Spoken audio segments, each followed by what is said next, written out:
Testing, testing. One, two, one, two.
Good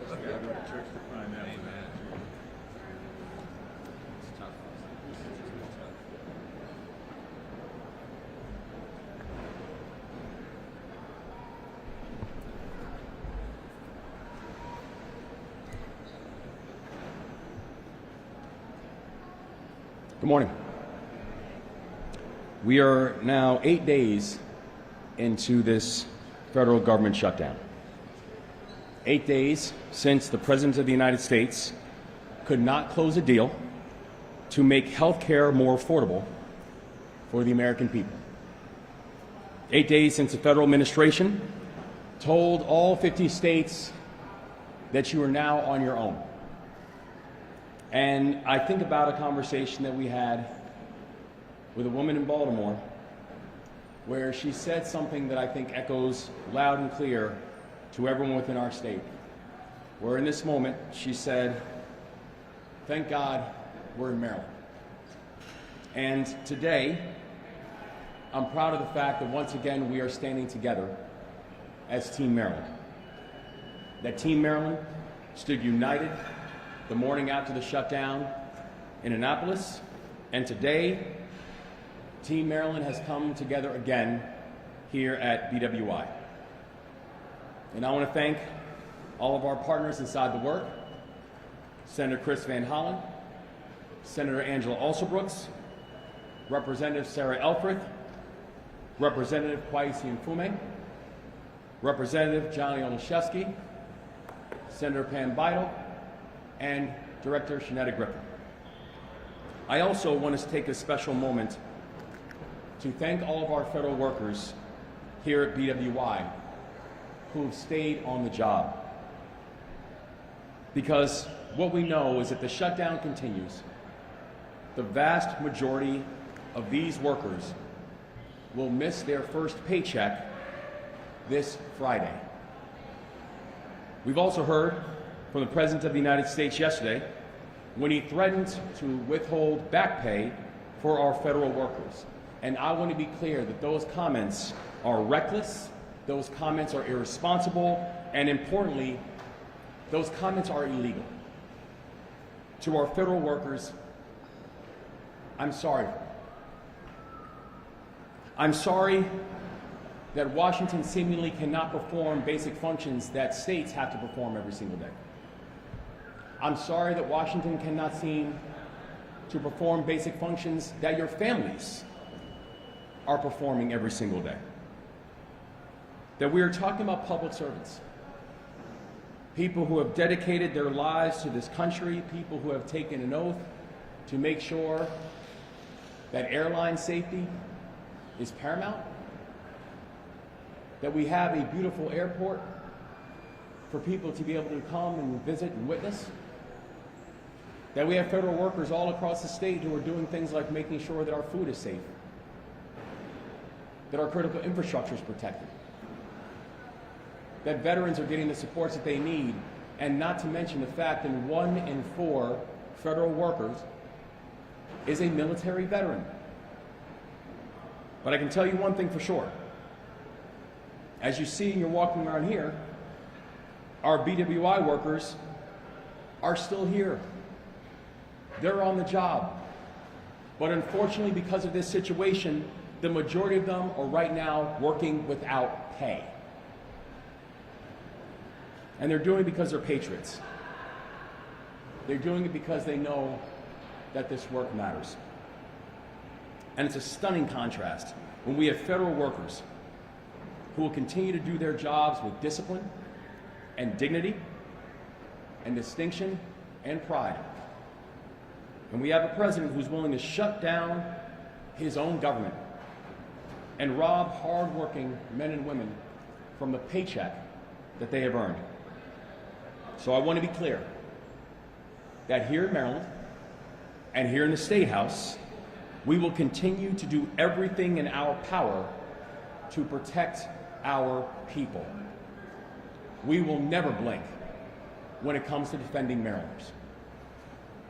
We are ensuring that state employees, supported with federal funding, continue to get paid for as long as possible. We are ensuring that federal programs administered by the state are continuing to support working families through Medicaid and SNAP and TANF. We are working with the private sector to shield federal employees impacted by this federal government shutdown from evictions and foreclosures and utility shutoffs.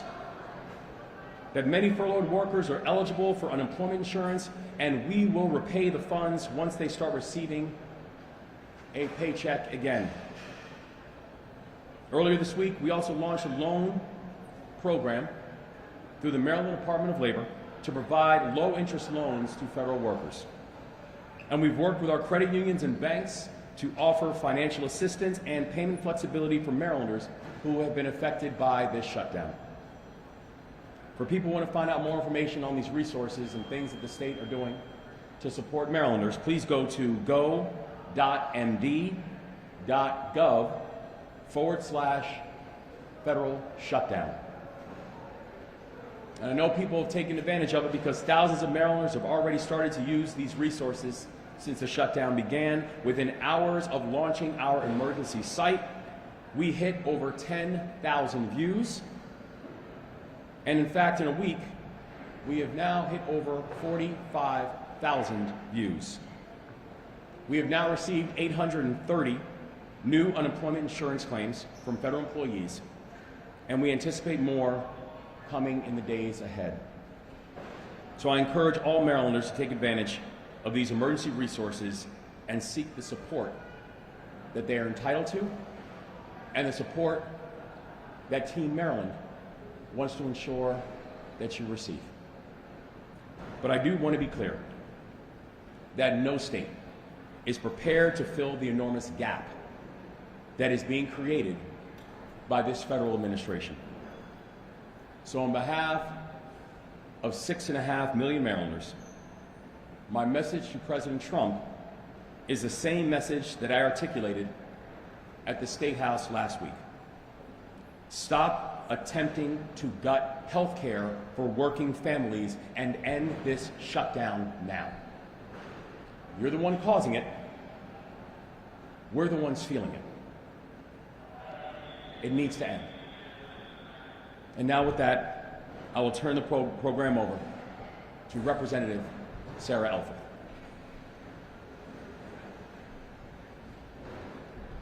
Good morning, and thank you, Governor. I'm so grateful to be here with Team Maryland, Governor Moore, Senators Van Hollen and Alsobrooks, Congressman Mfume and Olszewski, my good friend, Senator Pam Vital, and of course, our wonderful Executive Director of BWI. It feels like we're together a lot these days because while the federal government is shut down, Team Maryland has been hard at work. Whether it's the Governor announcing new programs and supports, thank you, Governor, for the federal workers who live here in Maryland, or Senator Alsobrooks and I introducing legislation that will ensure that essential employees like the ones here at BWI are eligible for unemployment insurance in any shutdown. Maryland is fighting to reopen the government with a bipartisan budget deal. Again, reopen the government with a bipartisan budget deal that supports our federal employees without gutting health care for 20 million Americans. We're here at BWI today because 550 TSA agents and 70 air traffic controllers, support staff, and management are employed here and currently working without pay as essential employees. And we have a very simple message. Shutdowns don't fly. Our federal workforce directly and acutely feels the impacts of the government shutdown. Right here in Maryland's 3rd District, 44,000 federal employees are working, either essential or at home furloughed.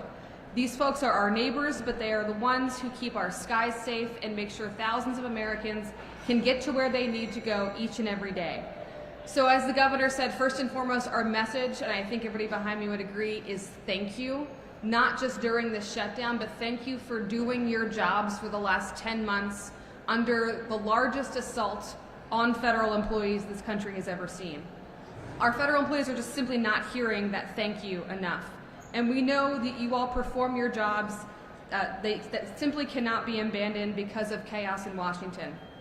Please know that our offices are open and doing everything we can to ease the pain.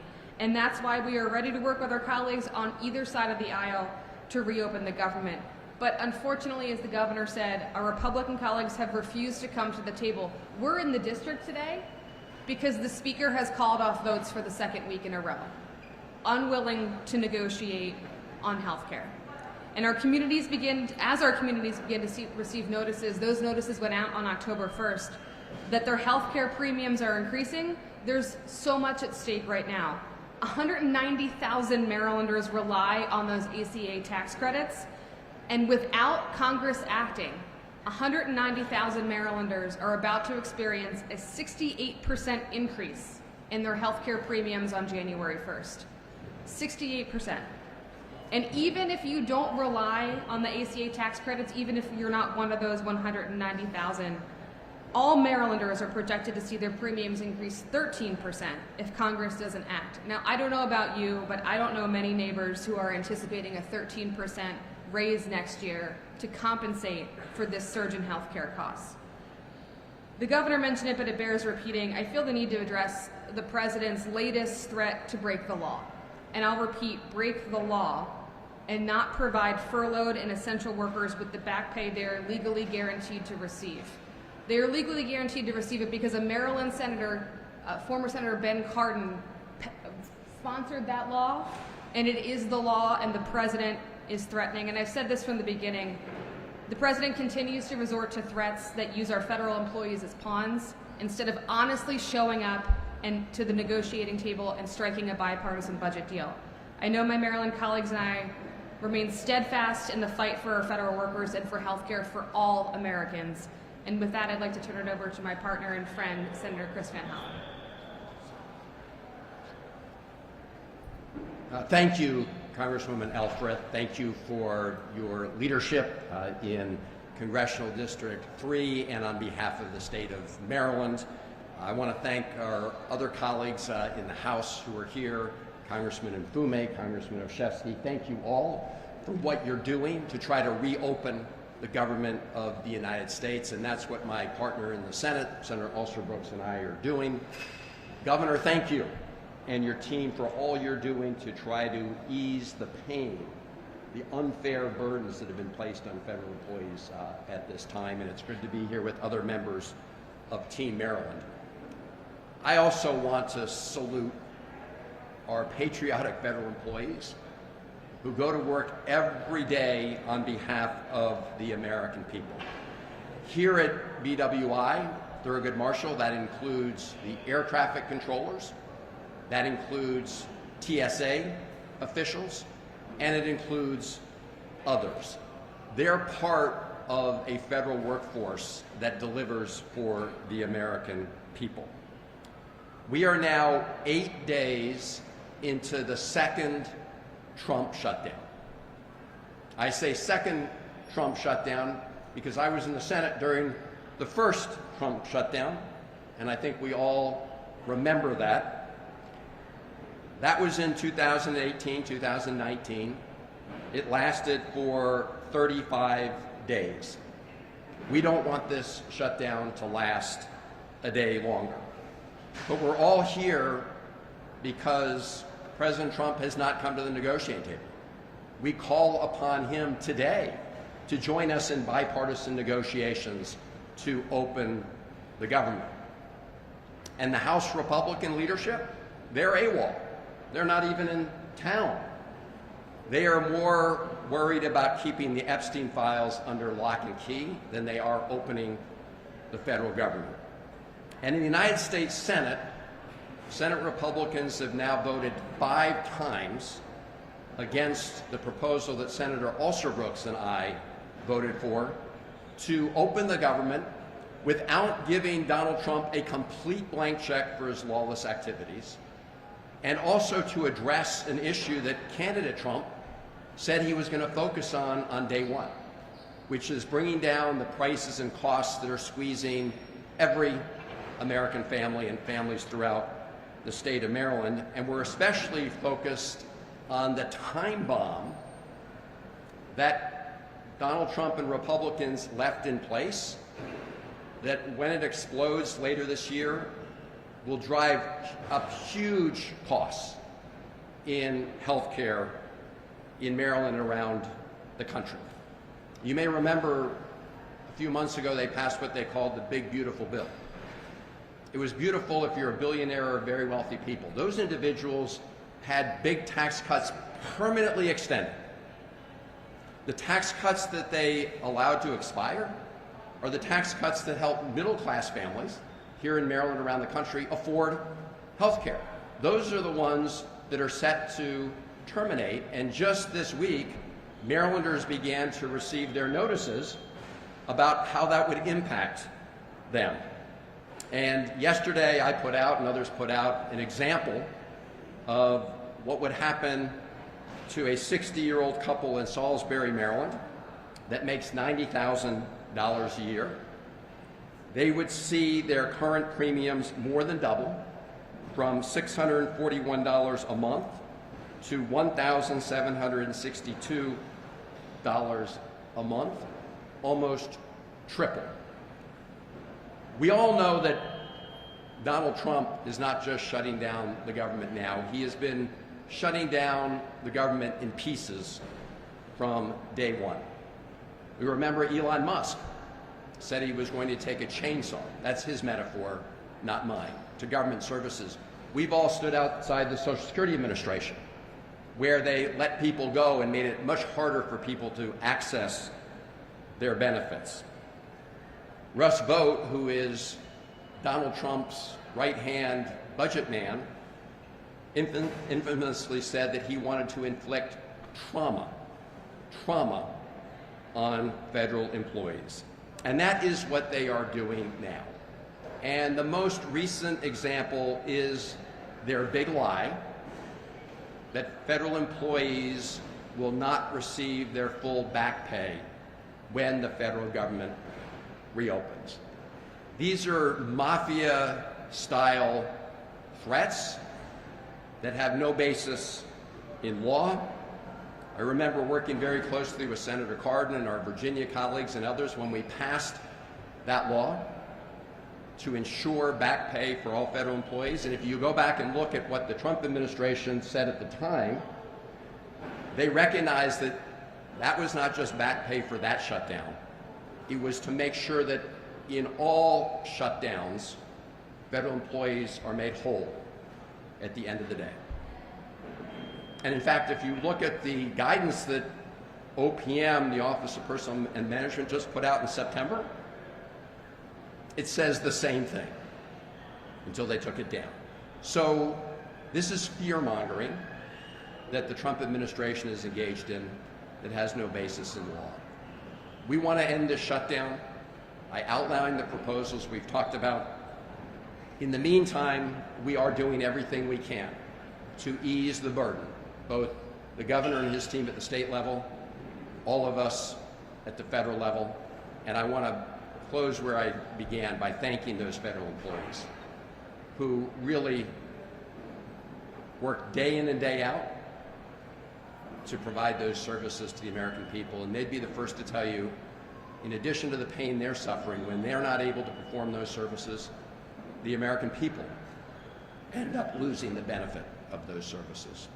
So let's end this shutdown, and now let me turn it over to my partner in the Senate, Senator Brooks, who has voted 5 times now on our plan to reopen the government. Senator Brooks. Good morning, everyone. I too am really proud to be standing with Team Maryland this morning. I think the governor said it well when we said we wake up each day and we feel really, really fortunate to be in a state like Maryland. And I do, in fact, with leaders like these who believe in the rights of the American people. And it is also really important that we thank, again, the men and women who show up, the incredible patriots of our country who show up day in and day out. Our federal workers, we are the proud home to over 200,000 federal employees here in the state of Maryland, one of the largest groupings of federal employees in the country. And these are the men and women who show up no matter whether the president is a Democrat or a Republican.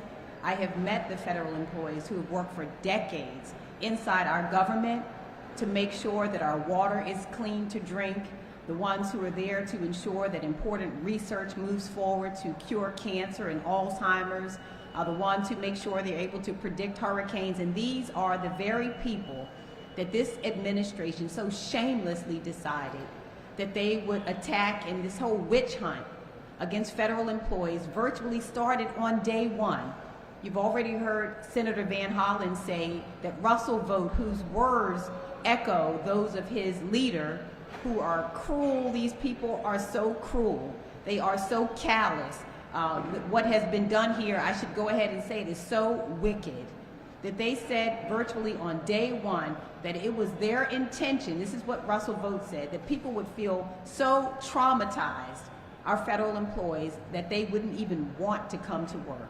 And so the shutting down of the federal government was by design virtually from day one, when the greatest lie that was ever told was that in order to address fraud, waste, and abuse, they would shut down various parts of the government. They decided they wanted to shut down the Department of Education. They said they would they fired employees from, as you've heard, Social Security Administration. And they said that our employees were incompetent, that the reason they wanted to fire them. Now, I can tell you, I've been in hearing rooms with the people who were to be confirmed by this administration, so I know what incompetence looks like firsthand, and it is not our federal employees who have been attacked.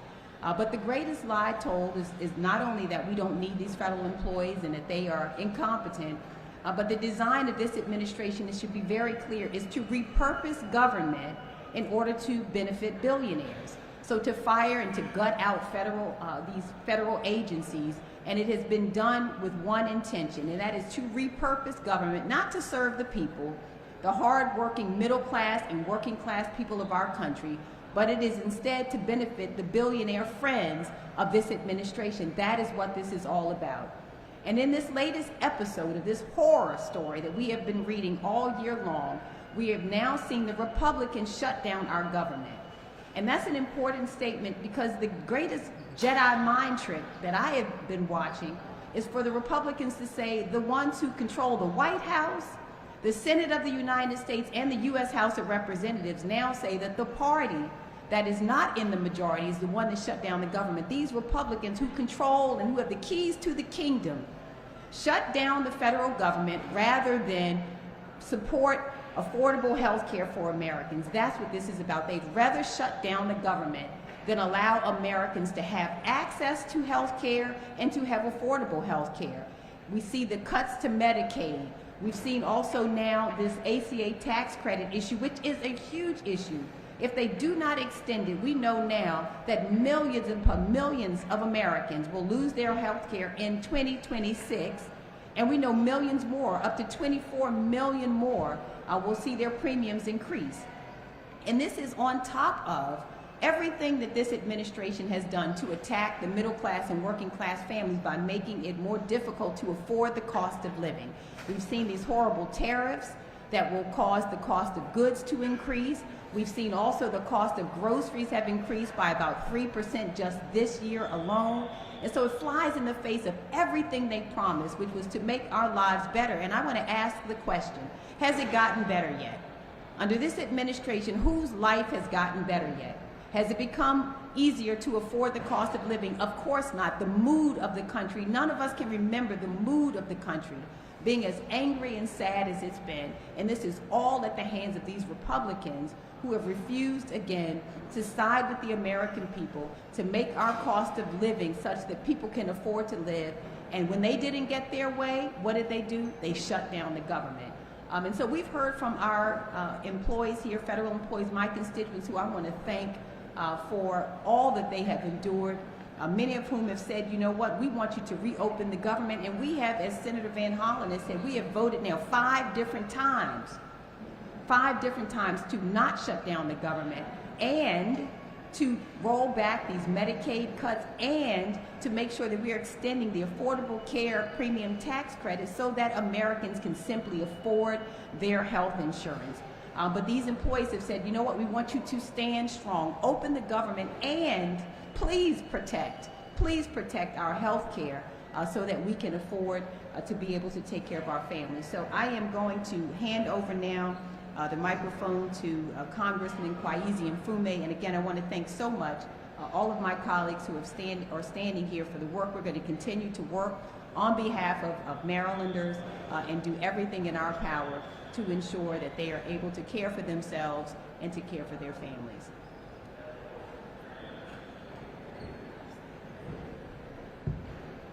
I know you've been looking to hear something different, but the fact of the matter is we're deliberately redundant because the truth needs to be repeated over and over again.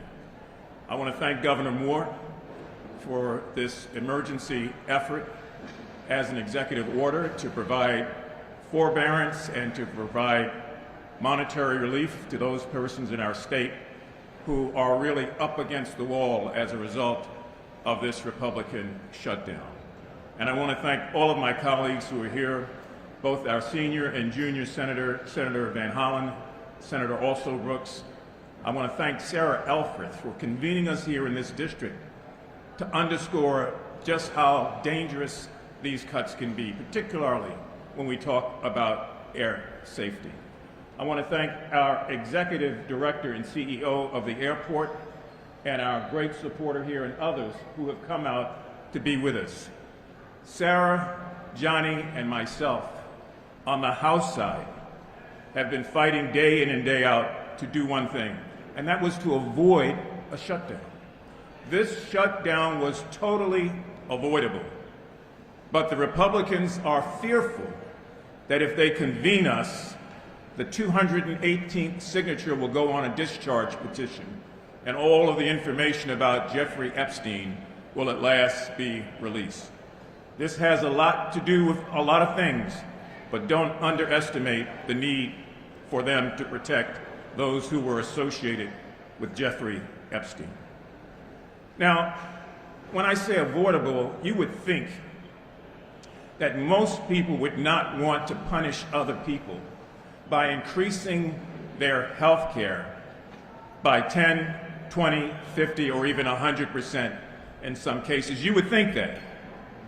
You would believe that this government would stop lacking compassion, particularly in the Oval Office, and find a way to unite people, even though we disagree on basic aspects of this approach.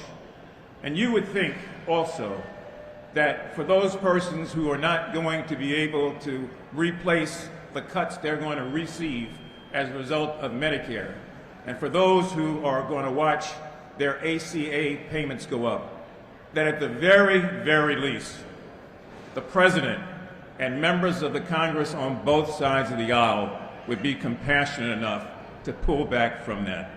But that is not the case.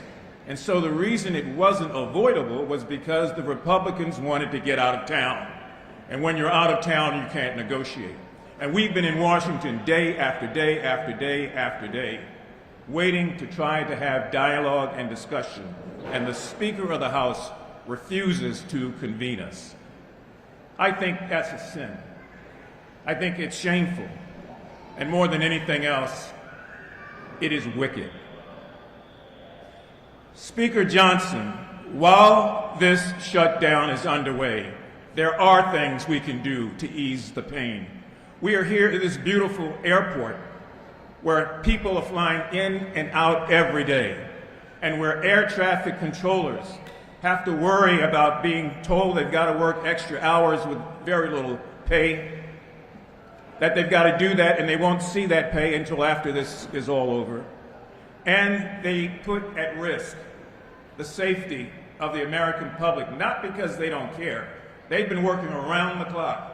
The executive director and I spoke about this weeks back, about the burden on air traffic controllers and others at this airport. But they do their job. They get up every day, they put on their clothes, they come to work, and they don't ask, as Angela said, is the president a Democrat or a Republican? They just want to do what's right. They want to fulfill their obligation.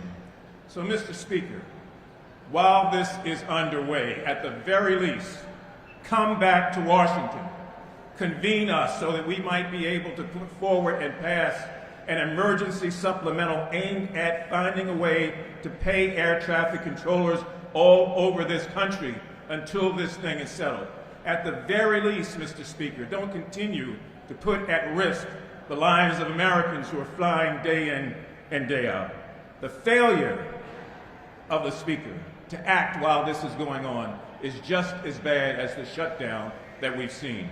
And to Mr. Vogt, who continues to want to intimidate men and women who are federal employees as if he is Al Capone, your day is coming, sir. You will be held accountable one day for these decisions. And that's why, so desperately, the other side will do everything they can to prevent the House from flipping from Republican to Democratic, because they know they will be held in account. And so I'm proud to be with all of the persons here. I'm proud to see that there's so many air traffic controllers and TSA agents and others who are working at this airport. I'm proud of our director's effort to not let this slow her down. And I'm proud of Americans all over this country who are concerned about health care and who are concerned about their country and who believe at the end of the day we can do more. We can do more. And so when historians look back through the telescope of time and they look at this era in our nation's history, let it be said of us, those who are proud Democrats who have stood up and will continue to stand up, that we will not waver, that we will not flinch, that we will not bend, and we will not break in terms of fighting for what's right for the American people. Please welcome our colleague in the House who has been so hard at work with Sarah and myself on this, Congressman Johnny Olszewski.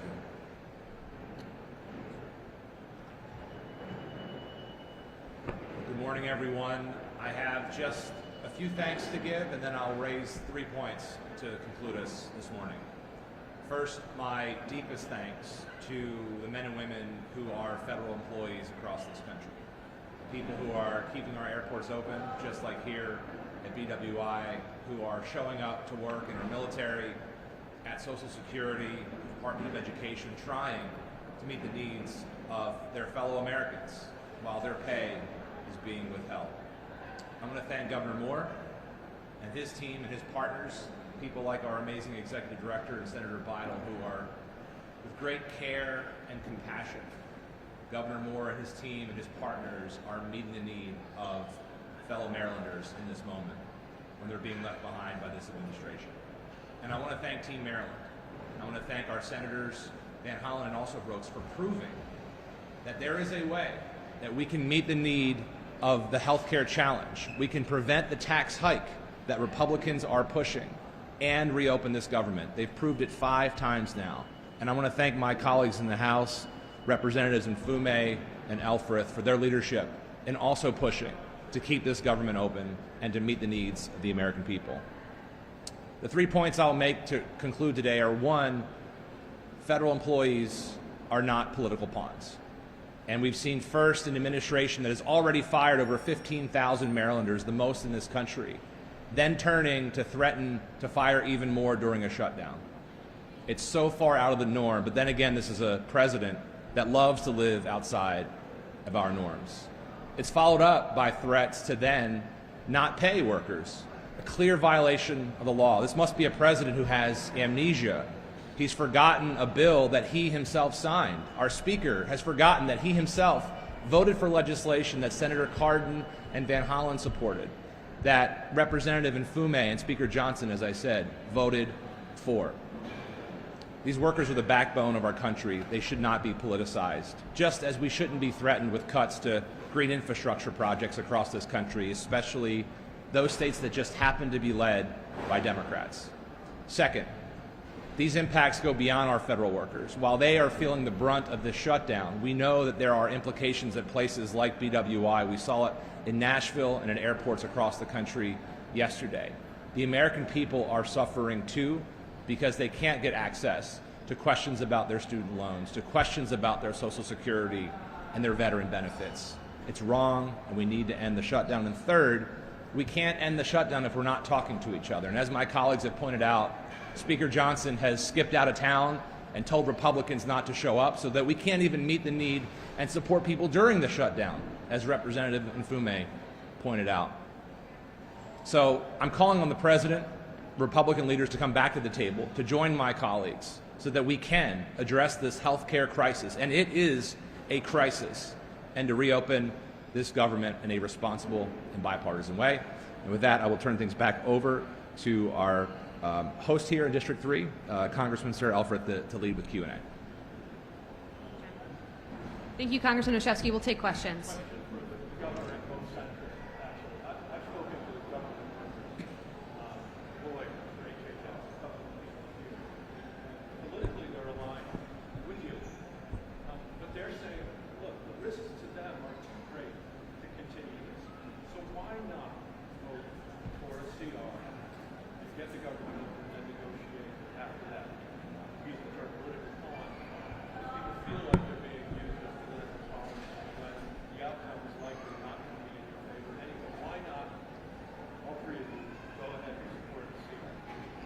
Well, I'll turn to the senators to talk about the CR.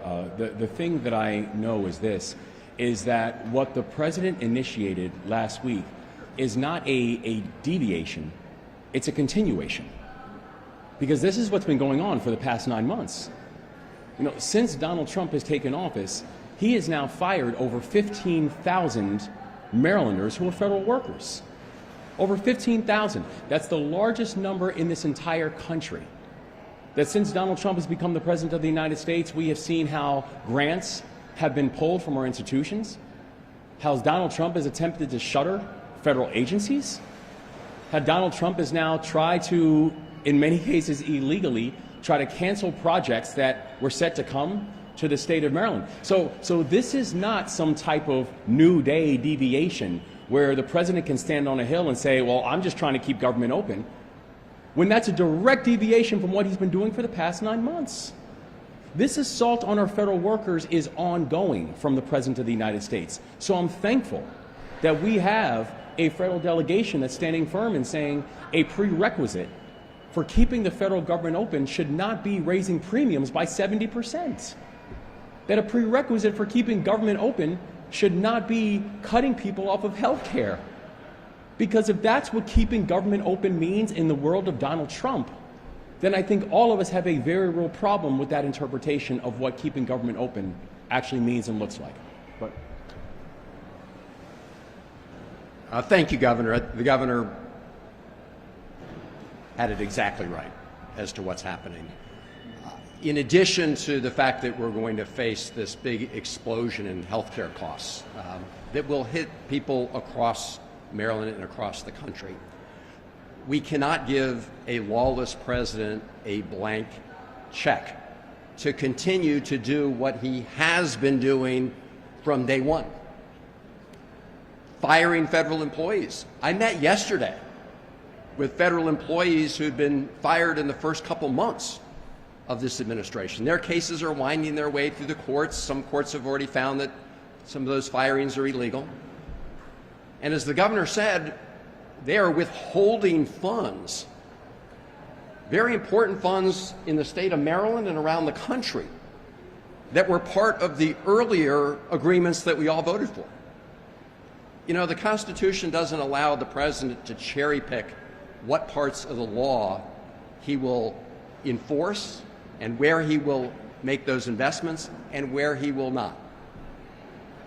In Maryland, there are many places where the last agreements we reached meant that investment should be made on a whole variety of issues. There's a FEMA grant worth about $36 million for Crisfield to help them prepare for the next hurricanes. They're not funding that. That's just one example. So you have to have an agreement that is worth the paper it's written on. And if you look at our proposal, that is part of our proposal. Simply making clear that President Trump cannot illegally withhold funds after an agreement is reached. And I will just close by saying Senator Alsterbrooks and I held a telephone town hall meeting just 2 nights ago. We got a very different message from federal employees on that call. because they have been the victims of Russ Vought's efforts to traumatize federal employees. They're the ones that they're threatening to withhold their back pay when the government reopens, which, as we've said, is flat out illegal. They're the ones that they're threatening to fire now out of pure vindictiveness and spite. Right? On the one hand, President Trump and Russ Vought are saying, let's reopen the government to provide services to the American people. We agree. At the same time, they're saying they're going to go out and fire federal employees. In other words, deny the American people the benefit of those services permanently. And I want to be clear, that also is illegal. The president has less power when the government is shut down to fire more federal employees than they do in normal times. And in normal times, they've already been violating the law. So I just wanted to point out that we all want to get the government open, but we also want to make sure it's worth the paper it's written on. And we do want to deal with this ticking time bomb on healthcare costs in America. I just want to add one point. The fact is, the question was, why wouldn't we vote for a continuing resolution? We have. And I think that's really important for the American people to hear that. We absolutely have voted 5 different times to open the government. The real question is, why won't the Republicans vote with us to open the government and to avoid these Medicaid cuts and the failure to extend the ACA tax credits that would cause people to not be able to either afford their health care or shut off access to health care. You know, we are really representing everyone. The thing that's really mind-blowing about what we're seeing is Republicans are hurting their own constituents. The people who suffer as a result of these health care increases are people in red states.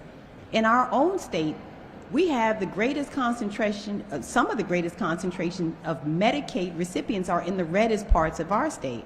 We also have it in some of the bluer parts. So in other words, this is not a partisan issue. People of both parties are harmed. Almost all Americans, this is what we're talking about, will see these health care increases that most people cannot afford and will have to just do without their insurance. So what we're saying is we want the government to open, but we also happen to believe that it is immoral to have people without health care. I can't understand what happened. The moral center of our country is being decimated right now. It is immoral, cruel, and inhumane what they are doing. And so the real question is, what's wrong with our colleagues on the other side, these Republicans, who know this is wrong, who know it's wrong, and are going along with it anyway, harming their own constituents. Their own constituents need these health care, ACA tax credits, and they need the Medicaid. Questions? Yes.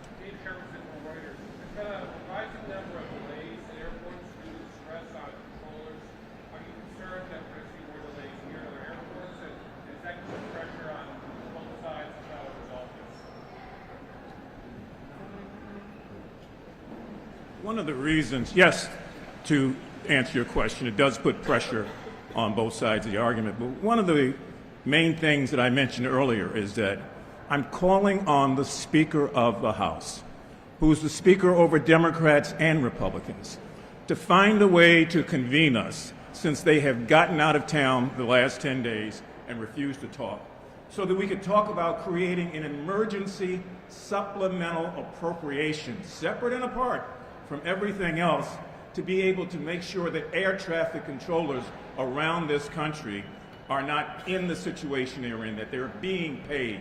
And yes, they are essential. And yes, we have an obligation to make sure that the skies are safe. People are beginning now to worry about flying. And we should never, as a nation, get to that point. So I would hope that the Speaker and the leadership in the Senate, quite frankly, as long as there is continuing negotiations or gridlock, would look at the idea of an emergency supplemental to be able to pay those men and women that keep our skies safe. Governor, unrelated to the shutdown, it's a state matter. I have a question. Yesterday, the medical examiner's office ruled that the girl who lost her care at the hotel, took her own life. Obviously, DHS is under fire. I'm just wondering, do you think DHS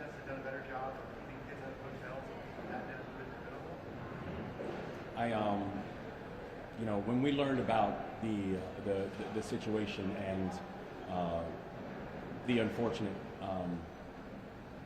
the really heartbreaking situation of a young person taking their own life, I mean, obviously it strikes at all of our schools. We know that, and while we cannot comment on active investigations, we also know that systems have got to be fixed. You know, we know that as we continue to see, even with most recent audits, that some of the challenges that we've seen within DHS, they've been long-standing. You know, we knew when we came on board 2.5 years ago that of the many functions and the many departments within state government that had been broken, that one of the ones that we had to pay the most attention to was DHS, and we continue to do that work.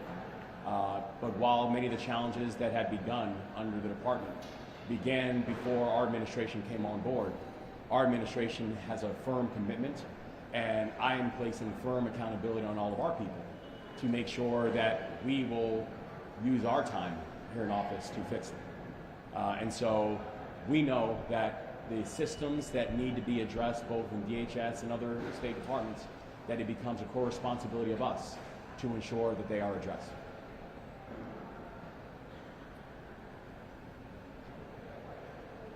I don't see any other questions. I just want to, oh, yes.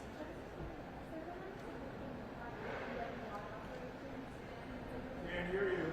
Significant impact to the BWI operations. No, thank you for your question. No, there have been no significant impacts to BWI operations. Our message here is thanking our TSA agents and our air traffic controllers who were already on a thin staff prior to this, but they're showing up each and every day and doing their work. I just want to say the urgency of this moment, and Congressman Mfume mentioned it, the House has been called out. The Speaker sent the Republicans home on vacation for the last 2 weeks.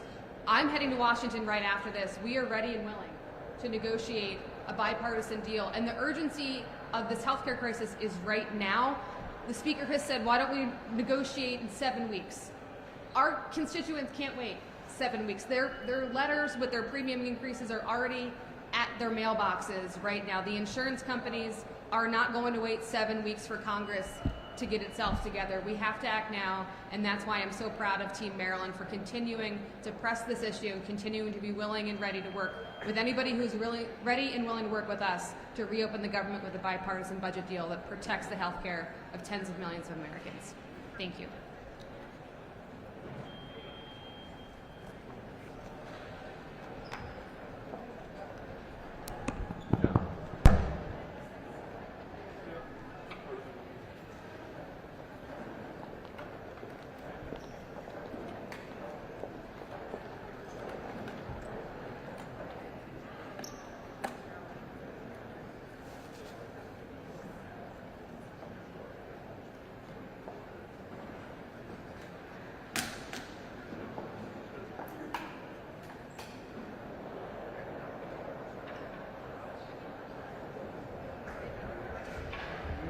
Hey, I'm all done.